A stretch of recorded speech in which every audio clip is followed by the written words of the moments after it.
విశాఖపట్నం తూర్పు నియోజకవర్గంలో ఎమ్మెల్యే వెలగపూడి రామకృష్ణబాబు పర్యటించారు. 12వ వార్డు సూర్యతేజ నగర్లో పలు అభివృద్ధి పనులకు ఆయన శ్రీకారం చుట్టారు. 1,80,00,000తో అభివృద్ధి పనులకు శంకుస్థాపన చేసినట్లు ఎమ్మెల్యే తెలిపారు.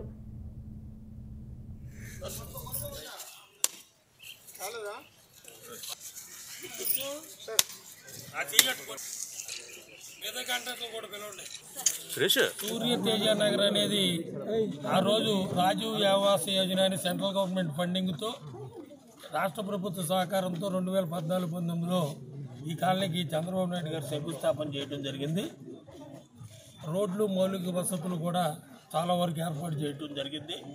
గత 5 సంవత్సరాల్లో అభివృద్ధి నోచుకునే పరిస్థితుల్లో మన నెల రోజుల క్రితం వార్డు విజిట్లో భాగంగా 12 వార్డుల సూర్యతేజ నగర్లో పర్యటించడం జరిగింది.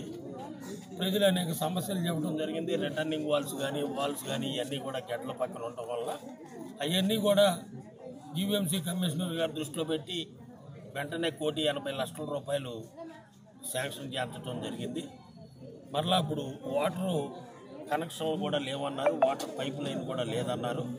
ఆ పైపు లైన్ కూడా ఏర్పాటు చేసి ఒక నెల 15 రోజుల్లో ఇంటింటికి కుళాయి కనెక్షన్ కూడా ఇవ్వడం జరిగింది. మేము ఎన్నికల సమయంలో ఏదైతే చెప్పామో విశాఖ తూర్పు నియోజకవర్గంలో మా నాయకులు కానీ కార్యకర్తలు కానీ నేను కానీ ఒక మోడల్ నియోజకవర్గంగా తూర్పు నియోజకవర్గాన్ని తీర్చిదిద్దామని చెప్పాము.